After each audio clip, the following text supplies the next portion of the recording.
Today on OC News. Gas prices in LA and Orange County have risen to over $6. The Cal State tuition increase is officially passed. One of CSUF's Black student unions continues to raise awareness on campus to fight racism. All that next on OC News. This just in tech news. First responder on There's been a lot of collaborative efforts. I feel blessed to be here in Fullerton. Brought to you by the broadcast journalism students at Cal State Fullerton. OC News starts right now. Good evening and welcome to OC News. I'm Sarah Granillo. And I'm Marcus Ovea. Cal State Fullerton has increased tuition costs, and this has caused mixed reactions across campus. Our reporter Kasra Nasrati has the latest.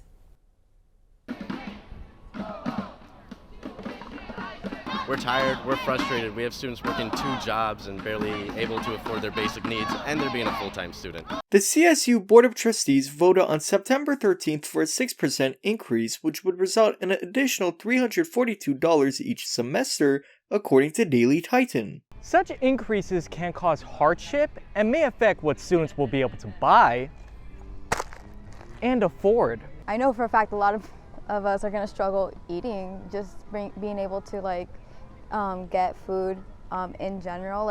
Income is so tight that those extra dollars that are going towards our tuition are going to affect gas money, parking money, all our commodities are going to go on a little pause for a while. Jason Shepard, chair of the communications department, doesn't believe the increase will cause too much hardship. My understanding also is that this will only affect a subset of students, because many of our students, some of this money will go back into student aid. And so I think something like 60% of students won't actually pay the increase because of the increased costs that they'll receive in state and federal aid.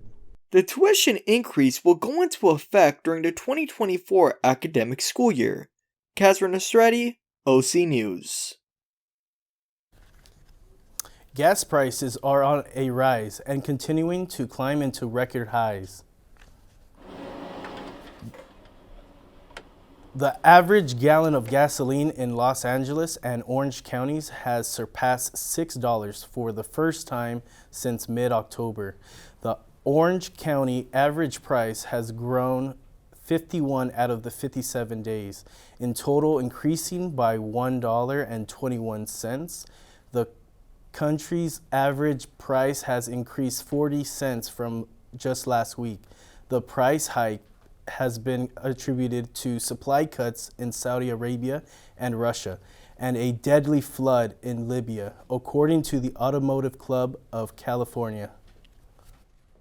Cal State Fullerton has the largest student body population out of any university in the CSU system, with more than 40,000 students. However, research published in 2022 shows the Black student population only accounted for 2.2%. Francisco Molina has the latest on what students are doing to make an impactful change. The Ujima Housing community is a Black-themed floor at Cal State Fullerton's Housing and Residential Engagement.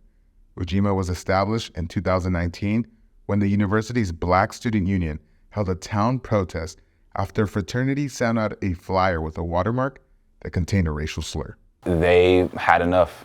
It was a slap in the face. It was the last straw. So they're like, okay, that's it. We have to do something about this. Jeremiah Riggins has been a resident advisor for Ujima since its start 2 years ago. He has been a leader in advocating that the university needs to provide Black students a safe place they can call home. It's important to be able to be in a space where you can feel comfortable, where you can feel safe, that you can be in a community with others so that you don't have to worry about being attacked, being microaggressions thrown at you 24/7, having to feel like you have to represent your people when people ask you questions. For many of these students, they come from cities and states that have very different demographics than of those of Orange County. Ujima has been able to provide them a home away from home. Being originally from Memphis, Tennessee, a black predominantly area, and moving to Temecula, moving all around the world and being around white people too, My mom and me thought that it was very important to be around my people and have that community. And seeing that this was offered, I was like, it's a no-brainer. A cop in the Northwest sparks protest and controversy as a viral video hits the internet. I think she went up on the hood, hit the windshield, then when he hit the brakes, flew off the car. But she is dead.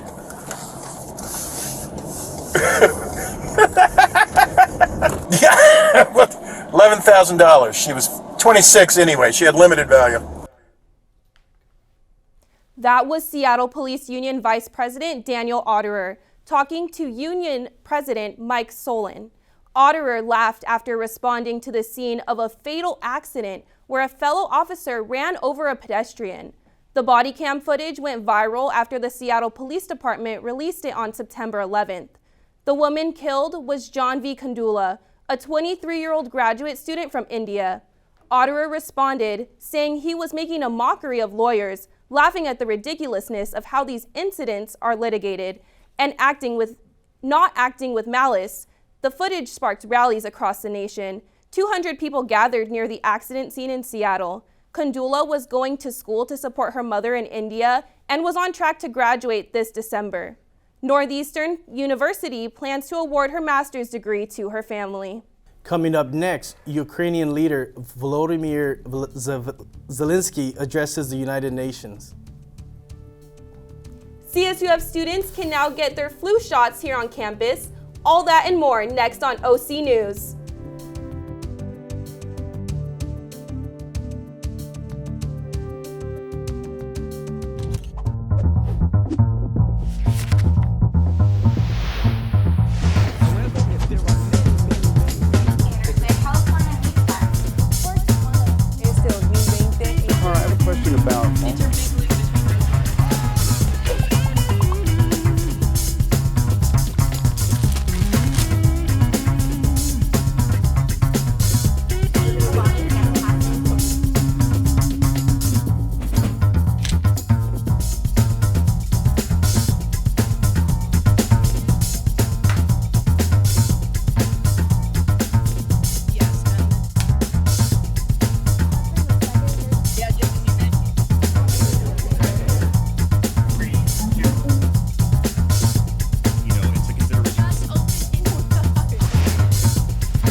The United Nations welcomed a new face in one of their meetings. Ukrainian President Volodymyr Zelensky made his first in-person appearance at the UN Security Council today. Zelensky stated that the United Nations has lost its effectiveness in regards to Russia's aggressions. The Ukrainian president suggested that Russia be stripped of its veto power because of their attack on Ukraine. Russia gained their vetoing power because of their presence in the post-war II Security Council. They are just one of the 5 countries with power. Zelensky also added that the only way for lasting peace is full of withdrawal of Russian troops and the restoration of Kyiv's control over its territory. Meanwhile, Ukraine continues its pivotal military campaign to remove Russian forces from the country.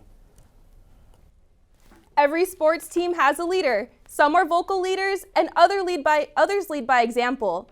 In hockey, one player is named the captain by the head coach. Nathan Glendenning has the story.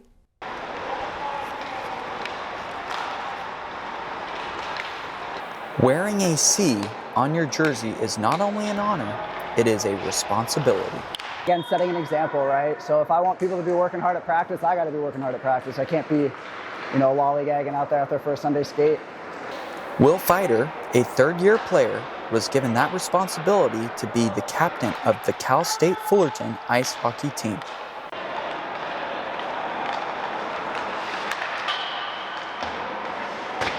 In 18 games last season, Fighter scored 7 goals and recorded 8 assists for a total of 15 points. But when you're captain, you have to do much more than just produce good stats. His captain duties are both on and off the ice. And then on the ice, I mean, the main thing, again, just make sure I'm working hard and putting everything in to every single shift. That way, you know, they know I'm out there for them, they're out there for me, you know. Earning the respect of teammates can be a challenge. It all starts right here at practice. He leads by example, which has won over his teammates. He's on the ice, just such a role player. You could put him in the first line, you could put him in the fourth line, and he'll gel. He'll just elevate everyone around him. So vocal, leads by example, doesn't really get in the scrums, kind of stays out of the rough stuff, and just really grinds it out and works hard. And I think the guys respect that. Fighter's goal is to keep his team focused to make a run in the playoffs. For OC News, I'm Nathan Glendenning. Wow, what a great story. Luckily, we have Nathan Glendenning here in studio to speak more on its history. Thank you, Marcus. Fighter has earned the respect of his teammates at practice, but would he and the Titans be able to carry that over into their home opener? Let's find out. Hockey opened up their season this past weekend against the LMU Lions. It was packed. It was a packed house in Irvine as Ezra Gale leaned in for the opening faceoff. With that, the 2023-2024 season was underway. Late in the first period, the Titans developed a 2-on-1, and Will Fighter slides this one over to Nick Abernathy, who puts this one in the back of the net for the Titans' first goal of the season. With the score tied at 1 and the Titans on the power play, Ian Gonzalez finds Tyler Lambert, who picks the corner and snipes this one home. This would give the Titans a 2-1 lead. We head to the second period, still tied at 2. But not for long, as Jason Andales finds the loose puck along the boards and finds a small opening to beat the goaltender. This would give the Titans a 3-2 lead. Andales was not done yet. On the penalty kill, Jason takes this one coast to coast and slides it 5-hole for the score. Titans were up 4-2. This was the second goal of the game for Andales. We now head to the third with the Titans on the power play. Ezra Gale brings the puck out in front of the net. He spins, he shoots, and he scores. Gale would then go celebrate with his fan club in the corner, enjoying a 6-2 lead. The Titans would go on to win this game easily as they win the season opener by a final of 10-2. The Titans' next home game is Friday in Irvine against Fresno State. The game starts at 9 p.m. on Rink 1. Come out and support your Titans. Back to you guys in the studio. With flu season and COVID arising, will people get their flu shots? What's up, Titans? With COVID cases spiking back up again around this time of the year, make sure to stop by to get your flu shot right here at the Wellness Center on campus. With COVID cases making a comeback around the beginning of the holiday season, many people are already getting ready to fight the virus by going and getting their flu shots. Luckily, CSUF is providing that service here on campus, and I spoke with a couple of students who have taken advantage of that opportunity. Yes, I did use the Wellness Center. I just used it, actually. I went to go get my flu shot. And I think it's really cool how the school provides that for students, and you know, because a lot of people don't have the capability to do that outside of school, so the fact that they provide it is really cool. No, yeah, I think I do recommend it to get it. So it's a lot. Usually of the time it is kind of a requirement. How I said I got it because I had to travel outside of the state, and I'm kind of like good with getting vaccines and everything, so I'm okay with that. So I do recommend it. And if it's here on campus, that's even more beneficial for students. The Wellness Center is open Monday through Friday, 8 a.m. to 5 p.m. If you would like to make an appointment to get your flu shot, go ahead and call and you can schedule an appointment for any time that fits your schedule. Reporting live from Cal State Fullerton, Isaiah Ruiz, OC News. Next on OC News, Cal State Fullerton students weigh in on financial aid's late disbursement. And a local library's history museum hits a big milestone. All this after the break.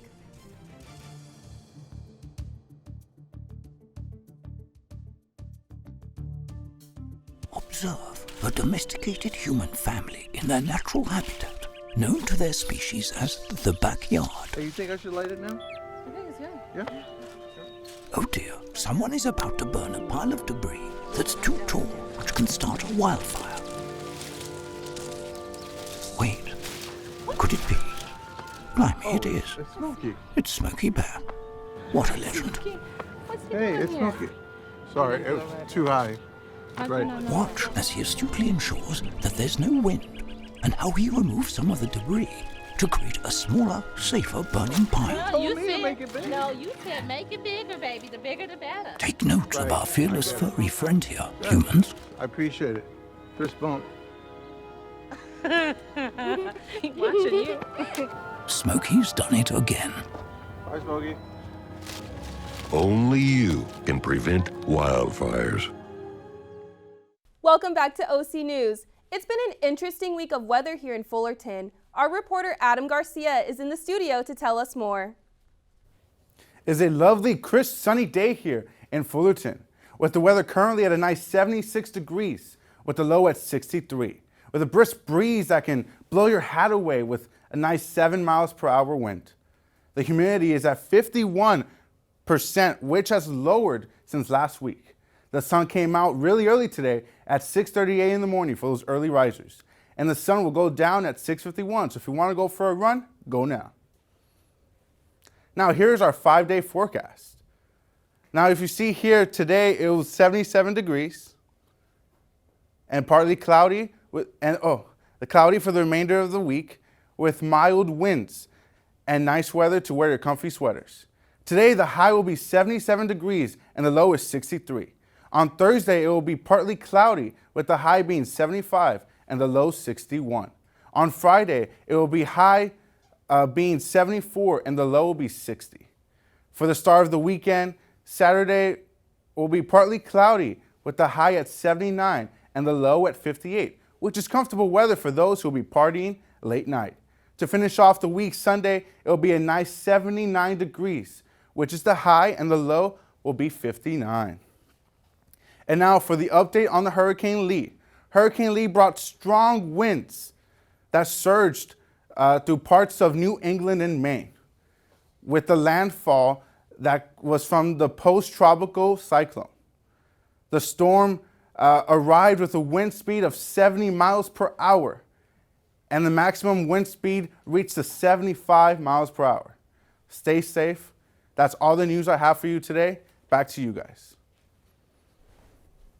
With week 5 of the semester rolling by, some students are still struggling to receive their financial aid.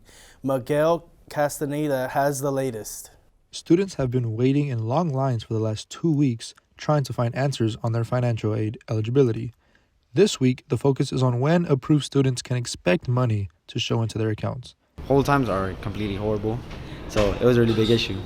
And right now they told me it was going to take 2 to 4 weeks, and it's already been like 3 weeks, and they said it's going to take another 2 weeks to 4 weeks. So yeah, I've been waiting for like about 6 or 8 weeks, and it's just a really big issue right now.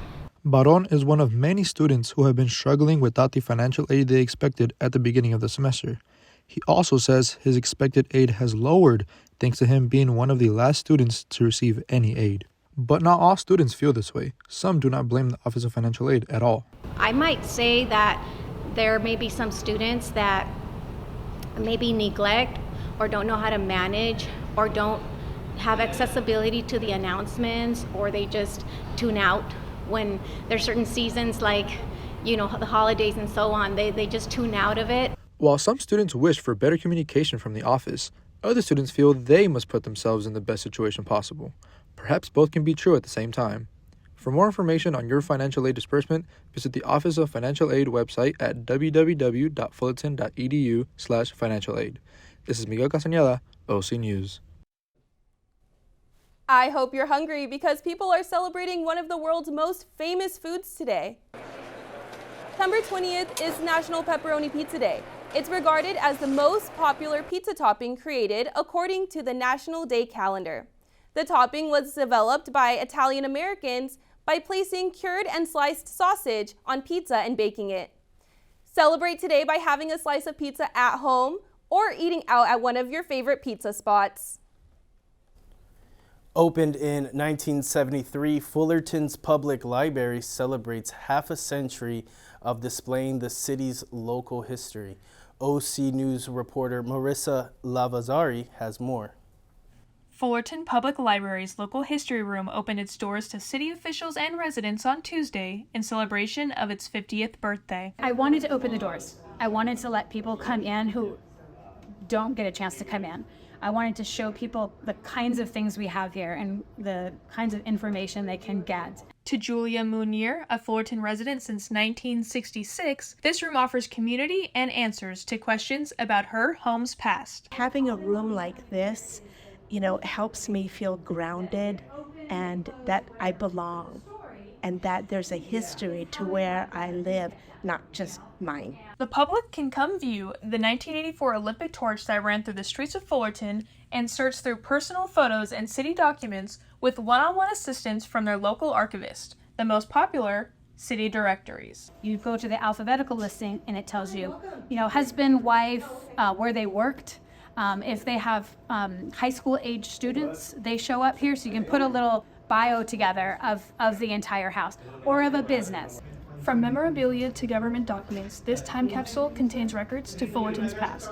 I just found a yearbook from 1961 titled The Titan that includes our college's blueprint as well as former President Langsdorff. While the room has countless resources, some gaps remain missing. So I was thinking maybe we could help flesh out the years that are missing by donating those. You can help the History Room fill those gaps by donating artifacts from the past. With OC News, I'm Marissa Lavazari. Well, that's all we've got for today. Thank you so much for joining us. Our next newscast is in just a few minutes, so stay tuned. Don't forget to follow us on Instagram, and good night.